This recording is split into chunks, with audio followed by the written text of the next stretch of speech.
भक्त ने पूछा है, हे कबीर देव, मनुष्य इतना बुद्धिमान प्राणी है लेकिन फिर भी ये गंदी आदतों में कैसे फंस जाता है।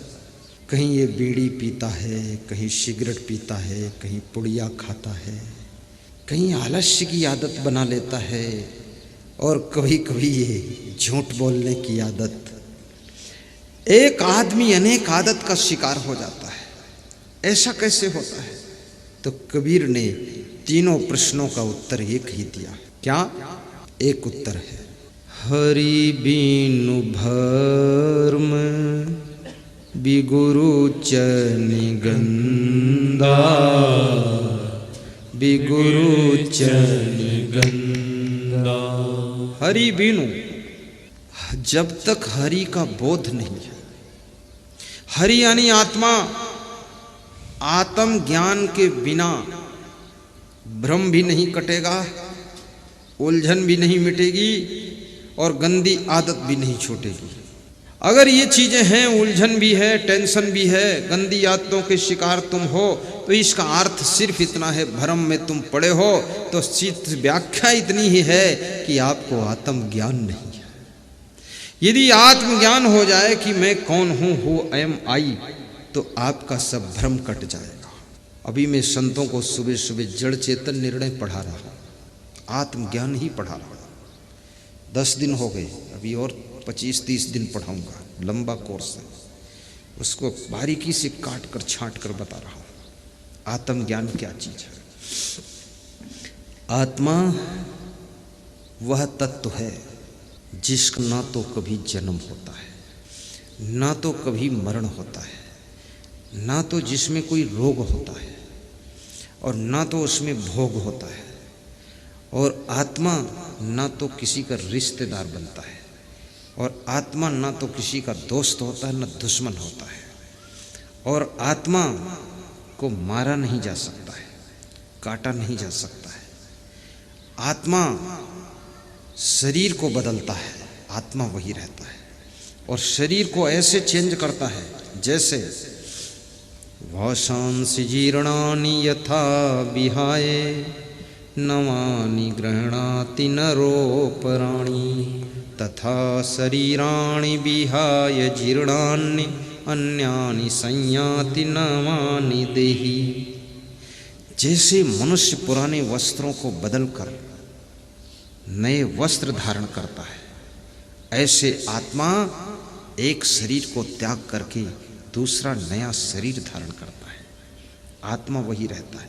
जब तुम कपड़ा बदलते हो, तुम तो वही रहते हो, तुम स्वयं नहीं बदल जाते हो, केवल कपड़ा बदलते। अभी कुर्ता धोती पहने हो, फिर पैंट शर्ट पहन लेते हो, लेकिन पहनने वाला वही है। इसी तरह आत्मा ये ऐसा है, स्त्री का शरीर लेकर बैठा है, कल इसको छोड़ देता है और पुरुष का शरीर लेकर धारण कर लेता है, लेकिन आत्मा वही है। कपड़ा बदल गया, शरीर बदल गया, ऊपर का लिबास बदल गया, लेकिन आत्मा वही है, तुम वही हो। तो आत्मा कौन है? आत्मा अमर है, ज्ञान स्वरूप है।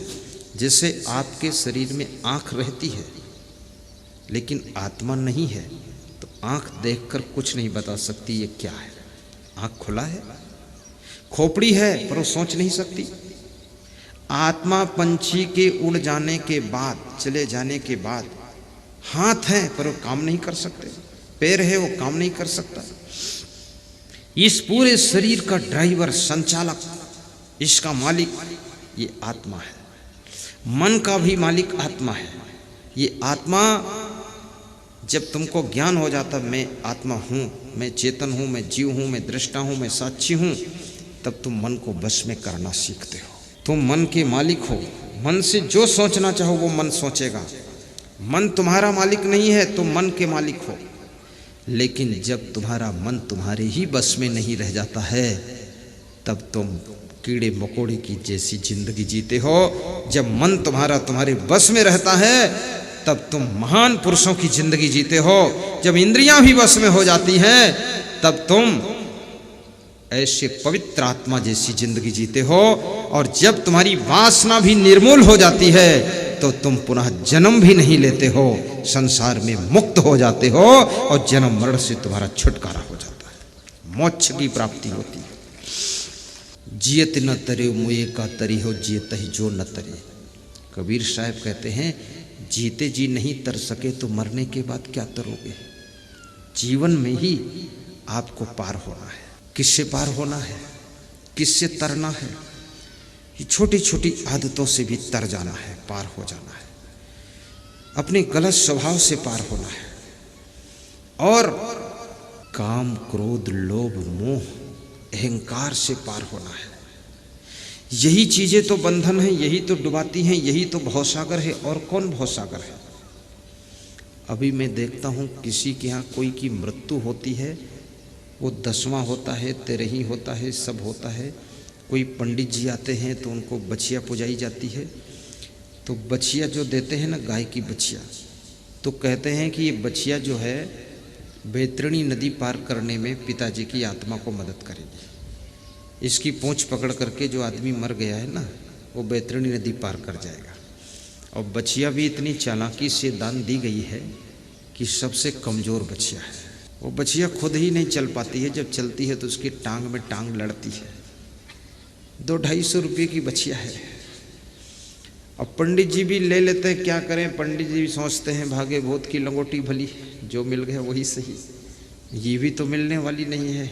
जजमान कंजूस जजमान। बछिया लेकर पंडित जी जाते हैं और उस बछिया की पूंछ पकड़कर आपके पिताजी बैतरणी पार करेंगे। अब सोचो आप, बछिया खुद ही इतनी कमज़ोर है। बछिया का वजन 30 किलो, तुम्हारे बाप का वजन 90 किलो। जब तुम्हारा बाप उस बछिया की पूंछ को पकड़ेगा और बछिया पार होने लगेगी, तो बाप इतना वजन है, बछिया की पूंछ इतनी कमज़ोर है, पूंछ टूट कर तुम्हारे बाप के हाथ में आ जाएगी। बछिया तो पार हो जाएगी, पूंछ पकड़ के तुम्हारा बाप डूबेगा। तो अपने बाप को भी लोग डुबाने में खुश है। अरे पार ही करना है। तो ये बछिया क्यों दे रही हो। मजबूत गाय दे दो, 5 लीटर दूध दे रही हो, जो कि तुम्हारे बाप को खींच कर ले जाए। अब ये कौन सी बैतरणी नदी है, किससे पार होना है। इसके लिए चाणक्य ने बहुत अच्छा परिभाषा किया है कि क्रोधो वैवस्तो राजा तृष्णा बैतरणी नदी। क्रोध जो है यमराज का रूप है। वैवस्तो माने यमराज। यमराज के रूप को देखना है तो क्रोध को देखो। जिस समय क्रोध आ रहा हो तो समझो यमराज आ गया है। और तृष्णा बैतरणी नदी यानी लोभ, ये बैतरणी नदी है। और लोभ को मारने वाला कोई नहीं है। कौन मार सकता है लोभ को? दान मार सकता है। दान के अलावा लोभ मरता नहीं है। इसलिए आप मंदिर में जाओ तो दान सिखाया जाता है, तीर्थ में जाओ तो दान सिखाया जाता है, सत्संग में जाओ तो दान सिखाया जाता है। और दान तब तक नहीं तुम कर सकते हो जब तक लोभ नहीं मर सकता है। और लोभ जब मरेगा तब दान के लिए पैसा निकलेगा जेब से। ऐसे पैसा नहीं निकल सकता दान के लिए। तुम लोभ को जीवित रखने के लिए लाखों तर्क दोगे कि क्यों दे दान, हम क्या जरूरत दान देने की, ऐसे तर्क करोगे। और तुम कहोगे इतना दान देते पैसा क्या करते होंगे पता नहीं। तुम बड़ा हिसाब किताब मांगोगे। लेकिन तुम खुद तुम 10 रुपया देना नहीं चाहते हो, 10,000 बातें करोगे। तुम बातें नहीं कर रहे हो, ये तुम्हारे भीतर बैठा हुआ लोभ हो बातें करवा रहा है। वो बड़े तर्क वितर्क करेगा और ऐसी बातें कर करके तुम दान से बच जाओगे। और दान एक ऐसा अस्त्र है जो लोभ को मार देता है। और दान करने से लोभ तो मरता ही है, आपके घर का दरिद्र भी मर जाता है। जिसके घर में दरिद्र है, दरिद्र को भगाने का अस्त्र केवल दान है। दारिद्र्य नाशनम दानम, शास्त्रोक्त वचन है। दरिद्र को दान नाश कर देता है। वहां दरिद्र रह नहीं सकता जहां पर दान होता है। दान करने वाले दरिद्री कभी नहीं होते हैं। और लोभी और कंजूस कभी करोड़पति अरबपति नहीं होते हैं। याद रखना भाइयों बहनों, दान करने का सुख एक अलग ही सुख होता है। वो सुख जिसको मिल गया, क्योंकि वो सुख दान करने से नहीं मिलता है, वो सुख लोभ के मरने से मिलता है। और दान करने से लोभ मरता है और लोभ के मरते ही वो सुख मिलता है जो कि लोभ के रहने से सुख मिलने वाला नहीं था। और लोभ ज्यों ही मरता है त्यों ही सुख पैदा हो जाता है। और दान के अस्त्र से मरता है। इसलिए खुले दिल से दान देना चाहिए। आपके गांव में मंदिर बन रहा हो उसमें दान दीजिए, आश्रम बनाना हो दान दीजिए, सत्संग कराना हो दान दीजिए। दान बहुत आवश्यक है। मैं सच बताता हूँ आपको, घनश्याम बिड़ला के पास में 6 संत गए दान लेने, मंदिर बना रहे थे। तो घनश्याम बिड़ला उस समय अपने बेटे को डांट रहे थे, और इसलिए डांट रहे थे कि दीपक जलाने के लिए बेटे ने 2 माचिस की तीली एक साथ जला दिया था। तो समझा रहे थे कि 2 क्यों जलाया, फिजूल खर्ची क्यों किया, एक फालतू जली है, ये सुधार करो। तो संतों ने जब सुना तो संतों को ऐसा लगा कि बड़ा मक्खी चूस आदमी है, एक माचिस की तीली अधिक जल गई तो बेटे को तो डांट रहा है, ये दान वान क्या देगा। तो संत वापस लौटने लगे, बोले राम राम, फिर आएंगे बाद को। संतों ने सोचा यहाँ टाइम पास करना फालतू बैठेंगे, जो एक माचिस की तीली के लिए इतना बड़ा भाषण सुना रहा। लेकिन एक माचिस की तीली की बात नहीं है, फिजूल खर्ची की आदत अगर पड़ गई तो आज एक माचिस की तीली को फालतू जलाया है, कल एक फैक्ट्री को फालतू बर्बाद कर सकता है आदमी, आदत बिगड़ जाएगी। इसलिए बिड़ला जी डांट रहे थे। संत जब जाने लगे, बिड़ला जी ने रोका, रुको रुको रुको, बैठो, कैसे आना हुआ। तो संतों ने कहा आए तो थे बहुत बड़ा उद्देश्य लेकर, लेकिन कोई बात नहीं, ठीक है। बोले कारण बताओ ना। बोले मंदिर बन रहा था, मंदिर के लिए कुछ दान वान लेने आए थे, पर उम्मीद नहीं दिख रही यहाँ कुछ, इसलिए कुछ कहेंगे नहीं। बिड़ला जी बोले दूध तो पी लो। 6 गिलास दूध मंगाया और दिया, संतों ने पिया। मन में सलाह किया कि दूध ही दूध मिलेगा, बाकी कुछ नहीं मिलेगा। बिड़ला जी अंदर गए और एक कागज़ इतना लंबा लेकर आए, संतों के हाथ पर थमाया और कहा ये छोटा सा दान स्वीकार करो, मंदिर बनाओ। वो कागज़ केवल कागज़ नहीं था, रुपया भी नहीं था, वो 2 लाख रुपए की चेक थी। और आज के 100 साल पहले 2 लाख रुपए बहुत होते थे। बोले ये 2 लाख रुपए की चेक है, भुना लेना, मंदिर बना देना, और कम पड़े तो मेरे पास ही आ जाना, अब दूसरे के पास मांगने मत जाना। मैं दान के नाम पर 2 करोड़ दे दूंगा, लेकिन फिजूल खर्ची के नाम पर एक माचिस की तीली भी जलाने नहीं दूंगा। छोटी सी आदत को भी कंट्रोल कीजिए। दान करने वाले बिड़ला जी के पास में 52 शुगर फैक्ट्री थी, और कितने बड़े बड़े उनके कारखाने हैं, कितनी बड़ी हस्ती है। आप इतना दान तो नहीं दे सकते हो, लेकिन मैं इतना जरूर कहता हूँ, जितना दे सकते हो उतना दान करना शुरू करो। और दान करोगे तो धार्मिक भावना जगेगी, धार्मिक भावना जगेगी तो बुराइयों से, व्यसनों से तुम बचोगे, और व्यसन बुराई से बचोगे, अवगुणों से बचोगे तो मेहनत करोगे, मेहनत करोगे धनवान बनोगे, धनवान बनोगे तो अच्छा मकान बनाओगे और आपकी उन्नति हो जाएगी। दान करने वाला आदमी धर्म से जुड़ जाता है, और धर्म में वह ताकत है कि उस आदमी को बुराइयों से बचा लेता है, फिर वो आदमी महान, धनवान, बुद्धिमान बनता चला जाता है। इसलिए कृपया दान कीजिए। और दान क्या क्या करना चाहिए? समय दान भी करो, रक्त दान करो, श्रम दान करो, और वस्त्र दान करो, अन्न दान करो, धन दान करो, वस्तुएं दान करो, और यदि हो सके तो बुद्धि दान भी करो, सलाह दान भी करो, और ज्ञान दान भी करो। जैसे आज फागुंदा गांव में सत्संग हो रहा है, तो मुझे बुला करके स्वर्गीय श्री शिवानंद साहू के स्मृति के उपलक्ष्य में उनके पुत्र अजय कुमार भैया, अजय कुमार की माँ उषा देवी, ये जो है ज्ञान दान का कार्यक्रम कर रहे हैं। ज्ञान दान, यहाँ ज्ञान दान हो रहा है, तो ज्ञान दान भी कराइए, उसके लिए पैसे खर्च कीजिए। हरि बीनु भर में बिगुरु चरण गंदा, बिगुरु चरण गंदा, हरि बीनु भर में बिगुरु चरण गंदा, बिगुरु चरण गंदा। जहाँ जहाँ गए वो अपन पाँव खोए वो, जहाँ जहाँ गए वो अपन पाँव खोए वो, तेहि फंदे बहु फंदा, हरि बीनु भर में बिगुरु चरण गंदा, बिगुरु चरण गंदा। संत कबीर कहते हैं, हरि का बोध हुए बिना, आत्मज्ञान के बिना मनुष्य उलझन और टेंशन में रहता है। आत्मज्ञान के अभाव में मनुष्य गंदी आदतों का शिकार बनता है।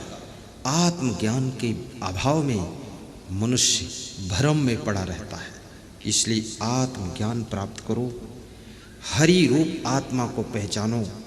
तुम्हारे भीतर वो परम तत्व बैठा हुआ है। आपका कल्याण होगा जब आत्मज्ञान आपको होगा। परस्पर प्रेम की गंगा बहाओ, आपका जीवन मंगलमय हो, आपके घर में सुख शांति आए। संत कबीर से किसी भक्त ने पूछा है कि संसार में कैसे जीना चाहिए। बड़ा मार्मिक प्रश्न है। और मनुष्य जन्म और मरण के बीच में परेशान क्यों रहता है? तो कबीर साहब कहते हैं, कबीर जब हम पैदा हुए, जग हंसे हम रोए। कबीर जब हम पैदा हुए, जग हंसे हम रोए। ऐसी करनी कर चलो, हम हंसे जग रोए, हम हंसे जग रोए। कबीर साहब का लोहा पूरा विश्व मानता है। इंग्लैंड के एक बहुत बड़े फिलासफर ने कहा था, कबीर अगर मेरे देश का होता तो आज तक मैं उसको विश्व में छा देता। ये हिंदुस्तान के लोग कबीर को प्रकट नहीं कर पाए, प्रचार नहीं कर पाए। हिंदुस्तान में ही उसका प्रभाव दिखता है, बाकी देशों में कम है। लेकिन कबीर को पढ़कर, कबीर को सुनकर इंग्लैंड, लंदन का फिलासफर बहुत प्रभावित हुआ। उसने कहा, कबीर की बात में कितना वजन है। आप देखो, ये बात सिंपल सी है, बात सबको पता भी है, लेकिन याद नहीं है, भूल गई है। क्या? छोटी सी बात में कबीर साहब दिल को छू लेते हैं। कबीर जब हम पैदा हुए, जग हंसे हम रोए। ऐसी करनी कर चलो, हम हंसे जग रोए। कितना दिल को छू जाने वाली बात है कि जब तुम्हारा जन्म होता है तो तुम रोते हो, लेकिन जिसके घर में तुम्हारा जन्म होता है वो घर के लोग खुशियां मनाते हैं। बड़ी मजे की बात है। जिसने जन्म लिया है उसको कोई खुशी नहीं, वो रो रहा है। और जिसके घर में जन्म लिया है वह सब खुशियां मना रहे हैं। ढोल बज रही है, पटाखे फोड़े गए हैं, छठी मनाई जा रही है, और जिसने जन्म लिया वो रो रहा है। तो कबीर कहते हैं, कोई बात नहीं, जन्म के समय तुम रोते हो, कोई बात नहीं, पर बचपन ऐसे बिताना, जवानी ऐसे बिताना, बुढ़ापा ऐसे बिताना। बचपन हंसते हंसते बिताना, जवानी को मुस्करा कर बिताना, बुढ़ापा को ठहाका मार कर बिताना, और जब मरना तो इस दुनिया में हंसते हंसते मर कर चले जाना। तब तुम्हारा जीना सार्थक हो। मनुष्य जन्म लेता है रोते रोते, और बचपन बिताता है जिद करते करते। बहुत सी महिलाएं हमारे पास बच्चों को लाती हैं और कहती है बहुत जिद्दी है। जो जिद्दी है वो रद्दी है। जिद करते करते बचपन बीतता है, गुस्सा करते करते बचपन निकल जाता है, और जवानी वासना में जलते जलते जवानी बीत जाती है। बुढ़ापा पश्चाताप करते करते निकल जाता है, और मृत्यु फिर रोते रोते होती है। जन्म में रोए, मरते समय भी रोए। बचपन में जिद किया, गुस्सा किया, समय बर्बाद किया। जवानी में खूब क्रोध किया, खूब वासना में जलते रहे, और बुढ़ापे में पश्चाताप करते रहे, चिंता करते रहे, टेंशन करते रहे। जिंदगी में सुख का दर्शन नहीं हुआ, शांति का दर्शन नहीं हुआ।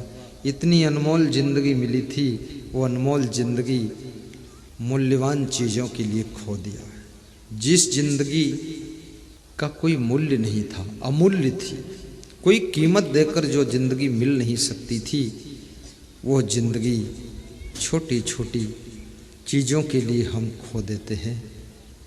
कहीं खिलौनों के लिए बचपन में रोते हैं, कहीं सामान के लिए रोते हैं, कहीं साड़ी के लिए दुखी होते हैं, कहीं चूड़ी के लिए दुखी होते हैं, कहीं गले के हार के लिए रोते हैं, कहीं अंगूठी के लिए चिल्लाते हैं, और कहीं पिताजी से पैसा मांगते हैं कि 20,000 का मोबाइल लेंगे, पिताजी नहीं देते तो रोते हैं। कितना जिंदगी में झंझट है।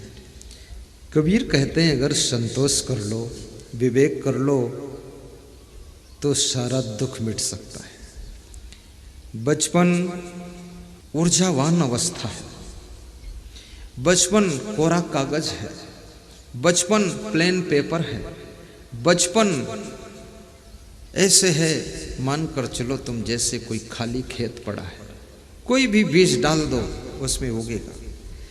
बचपन कुंवारा खेत है, उसमें कुछ बो सकते हो। और जिसने बचपन को संभाल लिया तो जवानी उसकी संभल जाती है, और जिसने जवानी में कमांड कर लिया उसका बुढ़ापा मधुर बीतता है, और जिसने बुढ़ापे में सत्संग में डुबकी लगा ली उसकी मृत्यु भी हंसते हंसते होती है, उसको दुखी नहीं होना पड़ता है। इस दुनिया में हंसना है, मुस्कुराना है, सुख से जीना है तो केवल एक ही रास्ता है, वन वे है। वो क्या है? वो है सत्संग में डूब जाओ, आत्मज्ञान को प्राप्त कर लो और भक्ति में स्नान कर लो।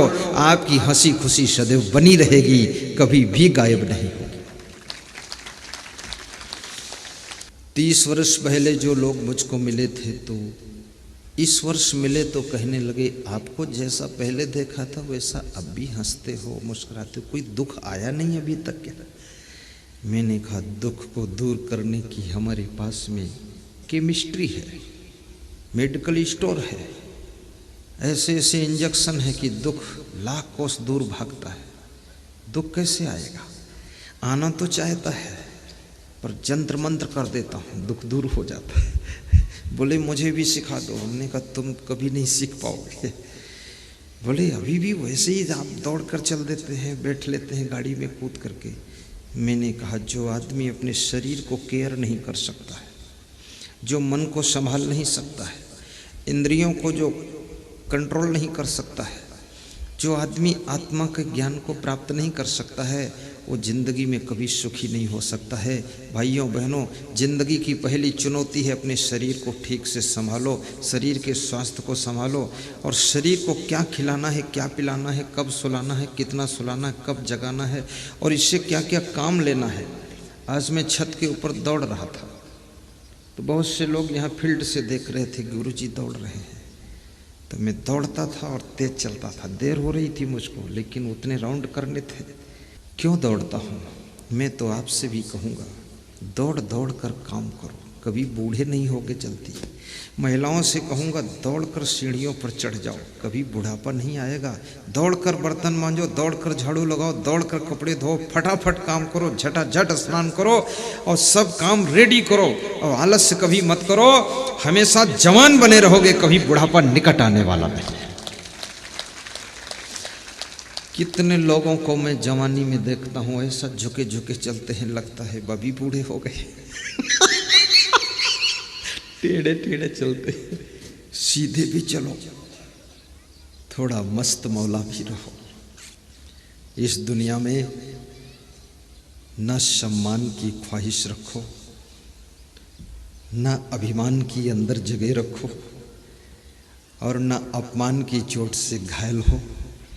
जो मिल गया है उसमें अपने को एडजस्ट करो, जो ज़रूरत है उसके लिए अपने को सिलेक्ट करो, जो बुराइयां हैं उनसे स्वयं को रिजेक्ट करो, और जो अच्छी राह है उसको करेक्ट करो। आपकी ज़िंदगी धन्य होगी। जीवन में दुख तो है ही नहीं, ये तो लोग जानबूझकर दुख बनाते हैं। बहुत अज्ञानी लोग हैं, खूब खोद खोद कर ताल बनाते हैं और उसमें फिर डूब जाते हैं। कोई दुख नहीं है। गुड़ाखू घिसोगे दुख आएगा, तमाकू खाओगे दुख आएगा, पान चबाओगे दुख आएगा। तुम कहते हो हम पान चबा रहे हो, पान कहता हम तुम्हारे दांत चबा रहे हैं। तुम कहते हो हम गुड़ाखू घिस रहे हो, गुड़ाखू कहता हम तुमको घिस रहे हैं। अब क्या सत्य है? आखिरी में गुड़ाखू तो अब भी जिंदा है और घिसने वाले घिस के चले गए। तो ये शराब पियोगे दुख आएगा, आलस्य करोगे दुख आएगा, गुस्सा करोगे दुख आएगा, फिजूल खर्ची करोगे दुख आएगा, सत्संग में नहीं जाओगे दुख आएगा, क्रोध करोगे दुख आएगा, लालच करोगे दुख में फंस जाओगे, अहंकार करोगे बहुत दुख पाओगे, नम्र रहोगे बहुत सुख पाओगे, सरल रहोगे सुख पाओगे, संतोष करोगे सुख के सागर में डूब जाओगे, प्रसन्न रहोगे आनंद आ जाएगा, टेंशन में रहोगे दुख पा जाओगे, खुश रहोगे टेंशन भी दूर हो जाएगी, सुखी हो जाओगे। याद रखना, सुख और दुख की चाबियां तुम्हारे पास में हैं, हर व्यक्ति के पास में हैं। अपने अपने सुख और दुख के तुम मालिक हो, इसलिए आप अपनी उस चाबी को लगाइए जिससे सुख की गाड़ी स्टार्ट होती है। दुख की गाड़ी पर क्यों बैठकर चल रहे हो? हमेशा उन्नति के लिए सोचिए। कितने घरों में न उन्नति के लिए सोचते हैं, न विकास के लिए सोचते हैं, न मकान के लिए सोचते हैं, न गाड़ी के लिए सोचते हैं, कुछ नहीं, केवल लड़ाई के लिए सोचते हैं कि ससुर को अब की अगले दिन लड़ाई होगी, ससुर को हरा दूंगी और सासू को गिरा दूंगी और जेठ को तो ऊपर फेंक दूंगी और देवर को लेवर बना दूंगी। अब ये प्लानिंग ही गलत तुम्हारी है, इस प्लानिंग में क्यों फंसी हो? बहुत अच्छी सोच रखो। मैंने महाभारत सुना है, तुमने भी सुना होगा, ये कौरव पांडवों की महाभारत। तो मुझे तो ऐसा लगा कि भागुंदा गांव में जैसे लोग समझदार रहते, इससे भी कम समझ के लोग थे कौरव पांडव, बहुत मूढ़ बुद्धि के थे। उन्होंने कभी भी प्लानिंग बनाया ही नहीं कि सड़क बनाना है, बगीचा लगाना है या पानी टंकी बनाना है। उनके घर में रोज कलह कलेश, रोज वही मीटिंग, रोज वही झगड़ा, रोज बकवास, रोज झंझट। तो मुझे तो लगता ये तो नंबर 1 के मूर्ख लोग थे। भले उनका नाम चाहे शांतन हो राजा का नाम, पर शांति तो बिल्कुल नहीं थी, बहुत कम बुद्धि का था। क्योंकि वो गंगा किनारे जाता है तो गंगा में मोहित हो जाता है, और जमुना किनारे जाता तो जमुना में मोहित हो जाता है, और नाव पर बैठता तो सत्यवती में मोहित हो जाता, और भैंस के पास खड़ा तो भैंस में मोहित हो जाता। ऐसा आदमी कभी सुखी नहीं हो सकता। दुनिया के लोग तुमको मोहित करें, सम्मोहित करें, आकर्षित करें, जादू जंतर मंत्र तंत्र करें, लेकिन दुनिया की कोई शक्ति आपको मोहित न कर पाए, तब आप दुख से ऊपर उठ सकते हो और दुनिया के लिए बहुत बड़ा काम कर सकते हो। ये मोहित होना। फिर उनके बेटे पैदा होते हैं, देवव्रत हैं। अपने बाप के चक्कर में देवव्रत की भी जिंदगी बर्बाद हो गई, वो भीष्म पितामह बने। वो बहुत रोते रहे, उलझे रहे, हस्तिनापुर की रक्षा कर रहे हैं। अरे हस्तिनापुर की रक्षा करनी है तो सबसे पहले धृतराष्ट्र को डांटो कि ये दुर्योधन के चक्कर में क्यों पड़ा हुआ है। अन्याय की संगत करने वाला, अन्याय का साथ देने वाला स्वयं ही पहले पिस जाता है, और अन्यायी से अलग हट जाने वाला सुरक्षित हो जाता है। भीष्म पितामह हस्तिनापुर की रक्षा कर रहे हैं। ये समझदारी का विषय नहीं है। जो लोग अन्याय कर रहे हैं उनकी तरफ से युद्ध करने के लिए आप क्यों खड़े हो गए? आपको नहीं खड़ा होना चाहिए। युधिष्ठिर जैसे लोग जुआ खेल रहे हैं, हद मार दी। दुर्योधन जैसे लोग गंधर्वों की बेटी को दौड़ा कर पकड़ना चाहते हैं। ये सारी फैमिली ही काम क्रोध लोभ मोह में डूबी हुई है, अहंकार में डूबी हुई है। इसलिए कौरव पांडवों के बीच में महाभारत हुआ है। भाइयों बहनों, जो लोग काम क्रोध लोभ मोह अहंकार को नष्ट कर देते हैं, दया क्षमा संतोष विवेक विचार में डुबकी लगाते हैं, उनके घर में महाभारत नहीं होता है, वहां पर रामचरितमानस होता है, वहां रामचरितमानस होता है।